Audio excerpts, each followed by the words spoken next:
Shalom bien-aimé. Aujourd'hui, nous allons parler du mariage. Il y a trop de douleur dans le mariage. Les gens ne se décident pas pour le mariage. Est-ce un péché ou une prophétie qui s'accomplit? Je vais vous annoncer une chose. Ouvrons grand nos oreilles, notre esprit, et qu'on puisse comprendre des choses de la Bible. Et la Bible dit, dans Genèse chapitre 2, à partir du verset 24, il a dit, « C'est pourquoi l'homme quittera son père et sa mère et s'attachera à sa femme. Et les deux deviendront une seule chair. » Bien-aimés hommes, frères et sœurs, c'est la parole de Dieu et c'est une prophétie qui doit s'accomplir. Et dans certains cas, elle ne s'accomplit pas. Et dans d'autres cas, elle s'accomplit, mais avec difficulté. Ça veut dire que dans ce mariage, soit l'homme frappe la femme, le serviteur de Dieu qui est censé organiser son mariage frappe sa femme, humilie sa femme. La servante de Dieu qui doit véritablement organiser son foyer et le ministère auprès de son mari, humilie son mari ou dénigre son mari sous prétexte qu'il n'a pas de vision, il n'a pas d'appel. Et le mariage est devenu une cacophonie. Nous devons nous plonger dans la parole de Dieu. C'est pourquoi l'homme quittera son père et sa mère, s'attachera à sa femme. Et les deux deviendront une seule chair. Est-ce que l'homme a quitté sa femme, sa famille? Est-ce que l'homme a quitté son père? Est-ce que la femme a été honorée? Quand on parle d'honorer une femme, on te parle du sacrifice de flux de sang. Ça veut dire que les rapports que vous allez faire, on appelle ça le flux de sang spirituel.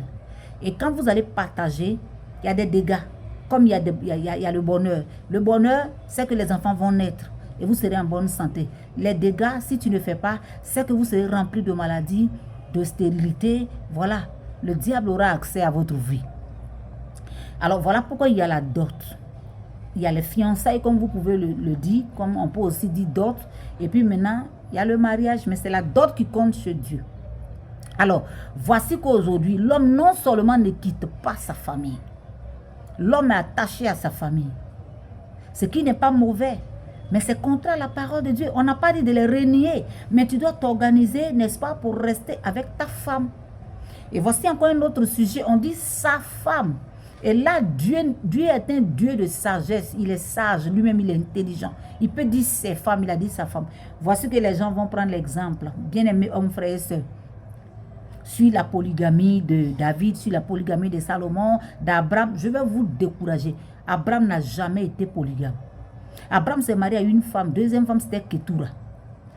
Sa servante que sa femme lui a donnée là. Aujourd'hui, ça crée problème ici dans le monde entier. Et le Seigneur est là, il voit parce qu'il ne l'a pas envoyé. Voici le peuple aujourd'hui d'Ismaël, voici le peuple d'Isaac. Nous sommes les chrétiens et voici nos confrères à côté que je vais faire taire le nom.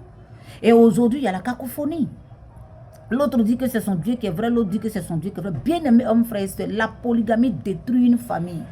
La polygamie, les femmes, 2 femmes, 3 femmes, à la maison, l'avenir des enfants là, ça, c'est pas sûr. C'est pas sûr parce que l'autre va prendre pour aller traîner chez les faux dieux. L'autre va prendre pour aller traîner chez les faux dieux. Vous connaissez ce que c'est que la polygamie. Salomon dont vous parlez 2000 femmes. Salomon n'a jamais aimé 2000 femmes. Le mariage c'est l'amour. Le mariage c'est basé sur l'amour. Salomon n'a jamais aimé 2000 femmes. Salomon aimait une seule femme. La reine Sheba. Et c'est cette femme qui a détruit, l'amour de cette femme qui a détruit l'esprit de Salomon. Pourquoi? Parce que le peuple d'Israël l'a refusé vu qu'elle est étrangère. Dans le mariage, il y a beaucoup de choses. Il ne faut même pas te marier avec une femme qui n'adore pas le même Dieu que toi. C'est ça qui est le problème de Salomon. Il a fait Proverbe, il a fait Ecclésiaste, il a fait Cantique des Cantiques en donnant gloire à sa femme. Et Proverbe pour se repentir. Ecclésiaste pour dire vanité des vanités, tout est vanité. Alors, bien-aimés hommes, frères et sœurs, lisons la Bible, méditons et demandons l'Esprit de Dieu. Il n'y a pas de polygamie. Dieu n'aime pas la polygamie dans l'église.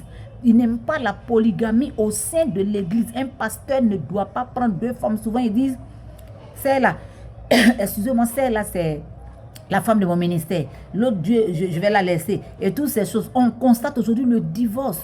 Quand tu vas quelque part à la justice, et tu vas te rendre compte que Sur 45 divorces, il y a 40 chrétiens. Parce qu'on n'a pas l'esprit de Dieu en nous. Et nous faisons les choses selon nos propres esprits. On se dit que nous sommes dans la volonté de Dieu. Écoute-moi bien.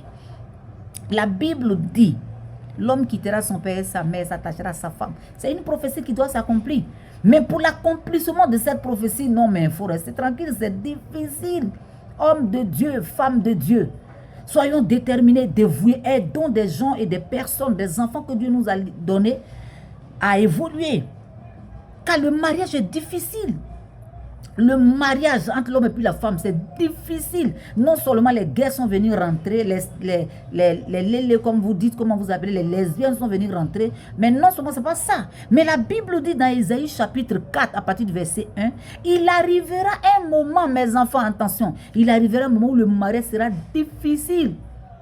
Il arrivera un moment où le mariage sera difficile. 7 femmes vont courir derrière un seul homme pour dire, il faut me faire porter ton nom, pardon. Moi, je vais porter ton nom, pardon. Moi-même, je vais payer mes habits. Moi, je vais te donner l'argent de d'autres. Et le mariage, on va faire, je vais m'occuper de tout. Ça, c'est la femme qui court comme ça. Donc, la prophétie de Genèse 2 ne s'accomplit pas.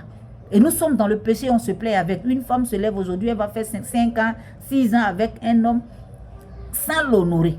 Et ça se dispute, les enfants naissent dedans et tout ça. Quel est l'avenir de notre enfant? Quel est l'avenir de nos enfants? Il arrivera un moment sur cette terre, dans le monde entier, cette femme vont courir tellement qu'il n'y a pas de mariage, tellement que le mariage est difficile, tellement que l'homme ne veut pas se marier. Il veut être des lélés, il veut être des temps. Si la femme n'a pas l'argent, je la marie plus. Mais la Bible dit que l'homme là, c'est pas sa beauté, mais c'est ce qui est en lui. Bon là. On appelle ça bonté.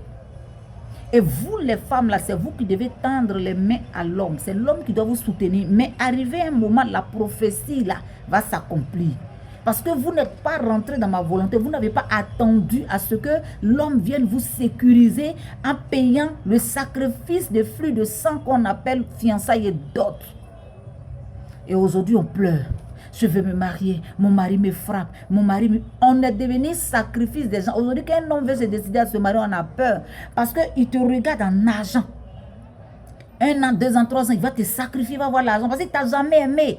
On dit l'amour, pardon, l'amour couvre tout. Mais il ne t'a jamais aimé. Des années après, il va te demander le divorce. Il ne t'a jamais aimé. L'amour ne finit pas. L'amour de Dieu ne finit pas. C'est l'amour de l'homme qui finit. Non, mais appelons les choses par leur nom. Je vais faire un enfant, mais tu vas faire un enfant dans un mariage où on ne t'a pas marié. Sous prétexte que si je fais un enfant, ça va me marier. Et bien aimé, il faut enlever les écailles dans tes yeux. Il faut te réveiller de ton sommeil. La prophétie de Dieu est en train de s'accomplir. Il arrivera un moment où le mariage sera difficile. 7 femmes vont courir derrière un seul homme. Fais-moi porter ton nom. C'est l'opprobre, bien aimé. La Bible dit c'est l'opprobre. Allez-y voir ça dans Ésaïe chapitre 4 à partir du verset 1. Sur ce, je veux que tu prennes conscience cette année et que tu reviennes à la raison, qu'on fasse la repentance et qu'on fasse ta délivrance pour rentrer dans un meilleur mariage selon la volonté de Dieu. La volonté de Dieu, c'est de le connaître. Tu vas connaître le Seigneur et puis maintenant tu vas voir ce qu'il a prévu pour toi dans le mariage. Bien aimé, dans un mariage, il y a les enfants qui sont là. Parce que des enfants vont naître, ils sont innocents. Il ne faudrait pas qu'ils soient des braqueurs. Il ne faudrait pas qu'ils soient remplis de maladies. Quand un enfant meurt, ça fait mal, ça fait très mal. Moi, mon souhait, c'est qu'un enfant ne meure pas. Et que nous qui sommes les parents, là, que les enfants nous enterrent. Ça c'est le souhait de toutes les femmes. Alors, bien aimé, si nous nous mettons là et qu'on réfléchit ensemble, je crois que Dieu va nous bénir. Alors, sur ce, je vais bénir le nom du Dieu d'Abraham, d'Isaac et d'Israël sur la vie d'une femme qui va prendre une décision. Sur la vie d'un homme, les hommes, décidez-vous. N'ayez pas peur, décidez-vous. Car l'opprobre est en train d'envahir, n'est-ce pas, la nature. Et un homme ne doit pas dire, je ne me marie pas. Paul dit, si tu ne te maries pas, tu fais bien, ce n'est pas un péché. Mais il ne faut pas te masturber. Il ne faut pas sortir avec des femmes. Tout ce qui vient de sexe, rapport sexuel, c'est pour ceux qui sont mariés. Alors toi, l'homme, si tu ne te maries pas, tu ne veux pas te marier, alors ne fais rien de ce qu'on appelle rapport sexuel. D'accord? Si toi, la femme, tu te trouves bien parce que ton argent est dans ta main, oh, je ne me marie pas, l'homme ne me dit rien, en ce moment, ne te masturbe pas. Il ne faut pas tu avoir les sugar daddy à côté, ni les génitaux à côté. Il faut rester dans la chaste. En ce moment, tu seras dans la volonté de Dieu. Là, ce n'est pas un péché. Amen. Que Dieu vous bénisse.